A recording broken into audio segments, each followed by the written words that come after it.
Salve, salve, meu povo, paz e bem, vivendo a alegria de mais um encontro, mais uma roda de conversa do Evangelho para além dos templos. Aqui embaixo na sua tela está passando todos os nossos parceiros. Agora a gente tem uma rede de canais que transmite essa roda de conversa. Então curta, comente, compartilha, mande para aquele amigo, aquela amiga, ou se tiver alguma dúvida também, tiver algum acréscimo, alguma contribuição a fazer aos nossos comentários, aos nossos diálogos, estejam sempre à vontade para escrever aqui a sua dúvida, seu comentário. Vai ser uma alegria te receber e te acolher aqui nessa grande ciranda, nessa grande roda de conversa. Seja muito bem-vindo, muito bem-vinda. Vamos esperançar de cada canto do planeta de mãos dadas, celebrando o Evangelho para além dos templos. Este é um movimento onde a fé transcende fronteiras e o amor nos conecta. É o Evangelho além dos templos, que quebra barreiras e nos mantém interligados. Ouça a boa nova. Deixe-a preencher sua alma, deixe-a inspirar seu caminhar. Somos um na fé, um no amor, como uma roda de samba, cada um com seu instrumento, mas tocando em harmonia. Unidos pelo bem comum, somos Evangelho vivo, o povo que luta por libertação, em defesa da vida, da paz e do amor. Então, pessoal, hoje estou aqui com a companhia do meu querido irmão, Frei Gilvander. Seja muito bem-vindo, Gilvander. Olá, Darlan. Prazer revê-lo, né? Eu em Belo Horizonte, você em Salvador, e esse trem aqui viabiliza a gente se ver e se comunicar. Que beleza, né? Com certeza, isso é bom demais. Isso faz com que a gente alcance o Brasil inteiro, quiçá outros países, né? Viva a tecnologia. E a pandemia que serviu para impulsionar esse mecanismo, essa forma de levar a palavra, levar mensagens, levar formação, e também essa roda de conversa a tanta gente espalhada pelo Brasil inteiro. Muito bem, Frei Gilvander, hoje, de uma forma muito especial, nós temos aí dois evangelhos. A gente tem a parábola da misericórdia em Lucas 15, versículos de 1 a 32, e também as igrejas celebram a festa da Santa Cruz, o domingo da Santa Cruz, que é João 3, de 13 a 17. Então, em poucas palavras, Frei Gilvander, o que é que a gente pode falar de abertura, de resumo desses dois evangelhos, para a gente começar a nossa prosa de hoje?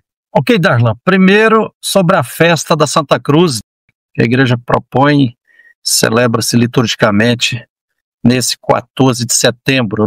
Festa que é fruto do cristianismo imperial antigo, né? E ela surgiu a partir da consagração de duas basílicas, segundo o pedido do imperador Constantino, que ele teria mandado erguer nos lugares identificados como tendo sido o da crucifixão de Jesus e do seu túmulo vazio. E a partir do século VII da era cristã, essa celebração da festa da Santa Cruz passou-se para Roma e para todo o mundo ocidental. E aí, durante a Idade Média, a cruz se tornou símbolo do cristianismo. A cruz de Jesus brilhou nas bandeiras dos cruzados, quem se sentia no direito de matar em nome de Deus, que foram matar muçulmanos na Palestina.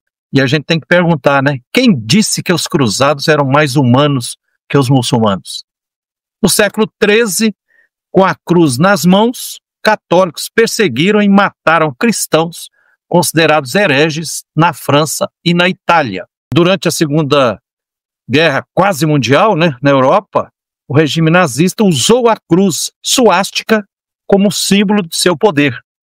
Com essa cruz, assassinou milhões de pessoas por serem judias ou por serem homossexuais, ciganas ou comunistas. A cruz de Jesus estava nas salas e nos oratórios das casas grandes das fazendas dos senhores escravocratas. E atualmente, a cruz está na parede de palácios, em auditórios do Congresso Nacional ou também em tribunais que muitas vezes julgam de forma injusta. Cruzes de ouro e de prata servem de enfeite no pescoço de gente rica e insensível aos sofrimentos da classe empobrecida. O problema, Darlan, é que a cruz de Jesus pode ser considerada um símbolo sagrado, se for para que nunca mais no mundo ninguém seja torturado ou crucificado.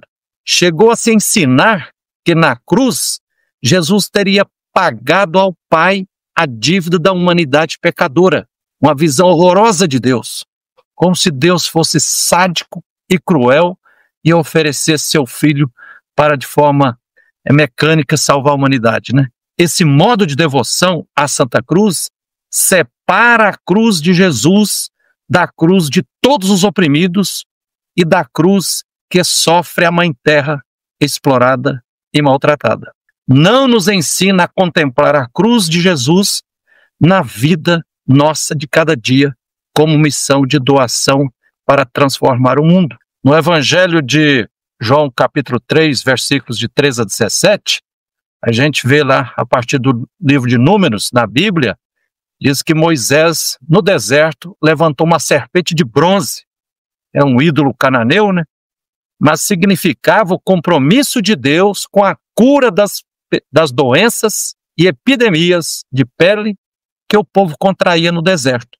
A serpente de bronze, apesar de ser divindade dos cananeus, foi um instrumento de cura do povo hebreu no deserto e possibilitou que o povo continuasse o seu caminho para a terra prometida.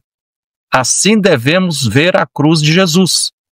Assim como o olhar para a serpente curava, o olhar amoroso e solidário para a cruz de Jesus será caminho de salvação para nós e para todo mundo. Não para nos ligar meramente a um culto de relíquia religiosa, e sim para nos confirmar no caminho da libertação integral. Então, Darlan, se tivesse o suprassumo desse evangelho, dessa festa da Santa Cruz, eu acho que a gente deve se apegar, considerando a cruz como símbolo do cristão, a cruz não como algo que nos estimula a gente a ostentar, eu sou pessoa cristã, e aí usar a cruz, se apresentar como cristão e continuar oprimindo, mas a cruz para nos lembrar que Jesus doou a sua vida por nós, não ficou de braços cruzados, né, de braços abertos, por amor extremado. Então nos apontando o caminho que é doação de vida, na partilha, na solidariedade, por amor, que é o caminho que salva e liberta. Será que pode ser por aí, Darlan? Mas que pode, né? Excelente intronização aí para esses dois evangelhos. Em Lucas, esse evangelho de Lucas traz uma temática no artigo que foi publicado essa semana, né? Que é o Deus Amor é uma festa que não exclui ninguém. E eu acho isso muito bonito, essa provocação me convida, acredito que convida também a quem nos acompanha a fazer essa reflexão, que a festa de Deus é uma festa que realmente não exclui ninguém. Para Givander, nesse evangelho de Lucas 15, de 1 a 32, essas três parábolas de busca pelos perdidos e também a festa pela alegria do reencontro. É errado afirmar que essas são as parábolas que mostram os perdidos se convertendo. Qual seria a melhor tradução desses evangelhos para quem nos acompanha? O Darlan, de forma assim, já está no imaginário popular, no senso comum, né? Normalmente, o capítulo 15 do Evangelho de Lucas, onde estão essas três parábolas, a da ovelha perdida sendo encontrada, da moeda de prata, dracma, sendo encontrada, e a mulher fazendo festa, o pastor fazendo festa, e o pai que reencontra o filho perdido fazendo festa, normalmente são entendidos como parábolas, veja, olha, os perdidos estão se convertendo, mas essa chave de leitura ela não é muito boa não, porque ela coloca o foco nas pessoas perdidas. Primeiro que é contraditório você imaginar que uma ovelha vai se converter, é um animal que não é humano. Depois você imaginar que uma moeda vai se converter, também. E também o filho pródigo também não tem sinal nenhum no evangelho dizendo que ele se converteu. Diz que ele retomou para reconstruir a sua vida. Então é importante a gente ver que o foco desse capítulo 15 do Evangelho de Lucas, primeiro, para a gente entender bem, a gente tem que pensar, para quem que Jesus está contando essas 3 parábolas? É para fariseus e doutores da lei, aqueles que criticavam Jesus, porque Jesus estava andando com pecadores, com publicanos, com pessoas impuras. Então, essa é ser um puxão de orelha naquelas pessoas dogmáticas, dogmatizadas, fundamentalistas. Aí Jesus chega para os fariseus: ô fariseu, vem cá, vamos ver aqui, ó, o pastor tem 100 ovelhas, uma se some, ele vai ficar cuidando das 99, vai aos perdidos. Então o foco aqui, a gente tem que ver no pastor, na mulher e no pai.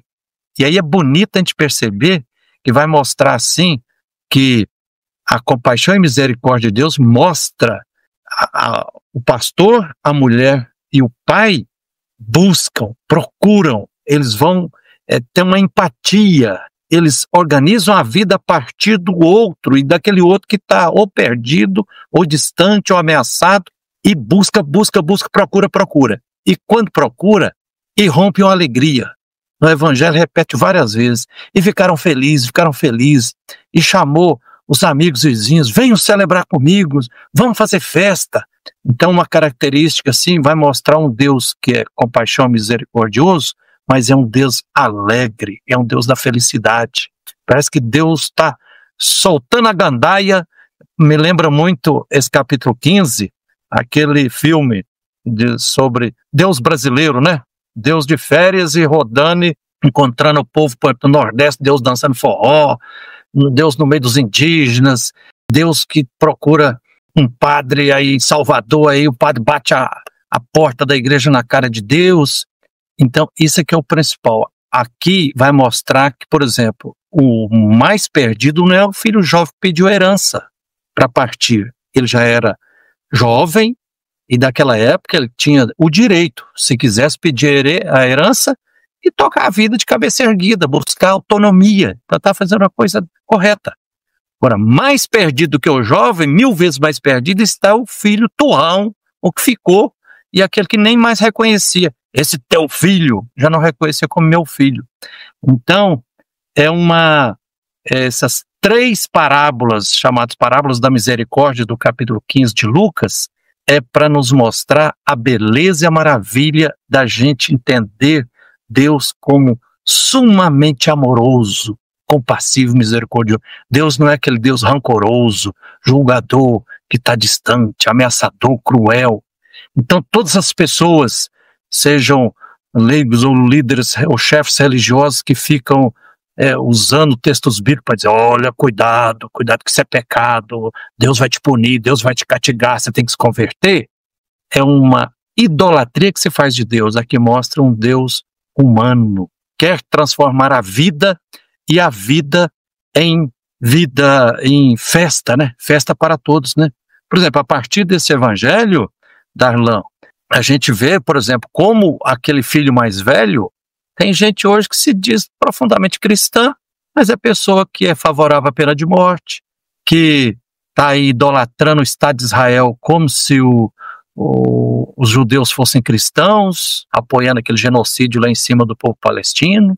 Tem muita gente que se diz cristã hoje que está pedindo anistia, um absurdo que foi, né? A história do Brasil demonstra que quem atentou contra o Estado democrático e foi anistiado, logo depois vem dar o golpe e implanta novas ditaduras no país.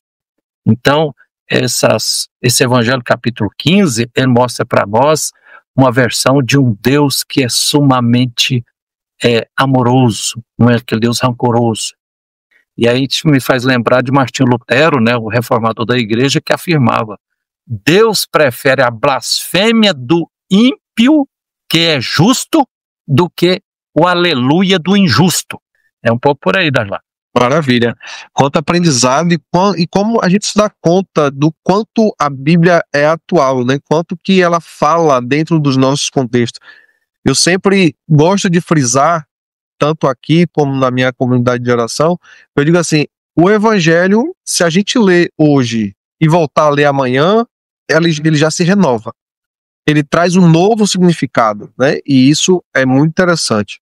Prodivander, falando um pouquinho, né, sobre a festa da Santa Cruz, como que surge a gente vê, para o cristianismo, a cruz é um símbolo muito forte, né? Está muito presente na história do cristianismo. Então, como que a gente faz essa assimilação da festa da Santa Cruz, essa presença da cruz, qual o impacto da cruz ser esse símbolo mais forte do cristianismo? Fala um pouquinho para a gente dessa festa e desse símbolo, por favor. O Darlan, está muito convencionado no Brasil, muita gente fala assim que o povo brasileiro tem o jeitinho brasileiro. Então tem muitas pessoas que quer dar um jeitinho também para lidar com Deus, e aí principalmente quando se está em igrejas lideradas por alguém que faz uma imagem de Deus como se Deus fosse todo-poderoso, castigador, cruel, aquele que está sempre de dedo em riste assim para te punir, e aí arruma um jeito de tentar aplacar a ira de Deus. Como? Desvinculando a fé da vida real. E aí a pessoa embarca no culto, na religiosidade, em cumprir promessas, em participar de eventos religiosos, seja procissão, seja o que for, ou usar uma cruz de Cristo, como se fosse uma mágica. Isso, se a gente vai prestar bem atenção na fina flor dos textos bíblicos, não é isso, porque desde lá da experiência primária dos povos escravizados, diz que Deus ouviu um grito, os clamores dos povos escravizados, desceu, abraçou o povo, ouviu, se juntou e fez caminhada. Deus está conosco, caminhando. Quer dizer, o divino está no humano, não está separado. Aí, a cruz de Cristo, ela tem sentido, e o sentido é bonito, no sentido de ver assim, olha, igual a gente tem uma fotografia da nossa mamãe, do nosso papai, da pessoa que a gente ama, tem pessoas que gostam de andar com a fotografia até no próprio bolso, assim, porque a fotografia se remete. Então, o sentido, eu acho que mais promissor da cruz é dizer assim, olha, veja aqui, ó, eu sou discípulo ou discípulo de um crucificado, e foi por amor a todas as pessoas e prioritariamente aos crucificados da história, os de ontem e os de hoje. Então, para eu segui-lo, eu tenho que fazer como ele, conforme está lá no Evangelho e está também na primeira carta aos Coríntios, né? Façam isto em memória de mim. Fazer o quê? Fazer o que Jesus fez. Viver como ele viveu, amar como ele amou, ser solidário como ele foi solidário, ficar indignado diante das injustiças como ele ficou, testemunhar, não correr da raia diante das perseguições, doar a vida. Nesse sentido, Darlan, aí a festa da Santa Cruz tem sentido. E a mesma postura, por exemplo, do pai misericordioso que acolhe feliz o filho que buscou autonomia, mas depois deu com os burros na água e voltou e ele é abraçado, acolhido. E tenta também acolher o filho turrão, o filho mais velho que representa os fundamentalistas, os fariseus, aqueles enrijecidos, dogmáticos, aqueles que pensam que são dono da verdade. Então, eu acho que é por aí. O evangelho desse domingo, tanto João 3 quanto o capítulo 15 de Lucas, mostra assim que o divino está no humano, é no cultivo de relações humanas, de relações sociais, que faz a vida se transformar numa festa, e numa festa que não exclui ninguém, mas que coloca todos na dança. Aí o reino divino, ele fica experimentado. É uma maravilha, Darlan. Será que é por aí, Darlan?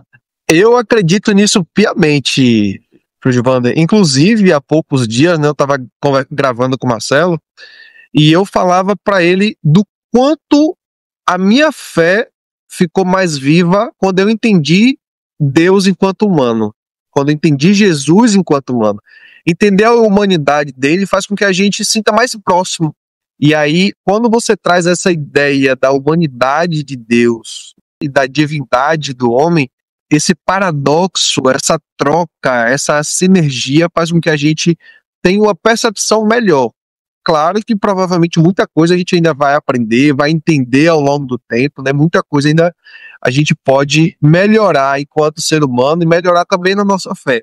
Porém, na minha experiência de fé, entender a humanidade de Jesus me ajudou a crescer na fé. Frei Gilvander, para a gente concluir essa roda de conversa de hoje, riquíssima, carregada de informações, se a gente fosse fazer um encontro, né, eu ia falar um cruzamento, mas um encontro desses dois evangelhos, o que é que eles têm em comum, onde que eles se encontram, o que é que difere um do outro, como que a gente poderia fazer esse encontro desses dois evangelhos? Acho que não tem outra palavra mesmo. Ô Darlan, a primeira carta de João fala que Deus é amor. Eu acho que esse evangelho de João 3 e de Lucas 15, a gente pode dizer o contrário. O amor é Deus. E amor não é só questão de sentimento. Amor é o amor integral. Sim. Né? E só daí já tem uma troca maravilhosa, né? Exatamente. Então é o amor que tem a dimensão afetiva, de sexualidade, de carinho, de empatia. É o amor que tem a dimensão da solidariedade. É o amor que traz indignação diante de toda e qualquer injustiça. É o amor com força, né? Lá, quando o bom samaritano, inspirado lá a partir de Deuteronômio, fala assim, ame com todo o seu coração, com toda a sua alma e com sua força, é amar com o poder econômico. É o que o Evangelho de Lucas vai dizer assim, olha, fariseus, vocês precisam mudar de vida, porque vocês são amigos do dinheiro, vocês estão idolatrando o capital, o mercado. Então, amar com força é partilhar. Eu acho que é cair a ficha que o maior legado que a gente pode deixar para a humanidade, quando a gente estiver lá no caixão, é as pessoas dizerem assim, olha, essa pessoa aqui foi uma pessoa que viveu a vida partilhando, ele não viveu concentrando, nem acumulando, nem pisando, nem sendo autoritário, nem sendo homofóbico, nem sendo racista. Ele procurava transformar a vida para que ela fosse uma festa. É gostoso isso, né, Darlan? Tem pessoas que têm esse dom só. Tem pessoas assim que têm, parece que uma luz, uma força divina, que a pessoa irradia fraternidade. Onde ela vai andando, ela vai os cultivando. Eu sinto que esses dois evangelhos que nós estamos falando aqui apontam nesse sentido, para a gente se Deus leva nesse caminho, né? Dos ritualismos, dos fundamentalismos, né? Ó, por aí, Darlan, que tal? Maravilha, Frei Gilvander, concordo plenamente. Eu hoje dizia assim, como esses dias, né, domingo e hoje novamente, eu dizia assim, como é bom a gente se sentir amado, como é bom a gente estar perto de pessoas que emanam essa luz, esse brilho, essa coisa boa assim, né? Eu acho que quem andava com Jesus passava mais ou menos por isso, estava ali caminhando e sentindo toda aquela energia que ele vibrava por onde passava. Frei Gilvander, meu irmão, muito obrigado pela sua partilha, né? Compartilhar conosco os seus ensinamentos, suas experiências. Agradecemos também a cada um e a cada um que nos acompanha.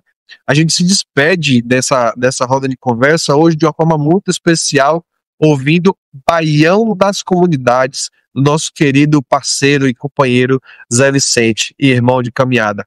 Frei Gilvander, muito obrigado a você que nos acompanha. Beijo no coração. Bom domingo, boa semana. Abraço, meu irmão. Tchau, tchau.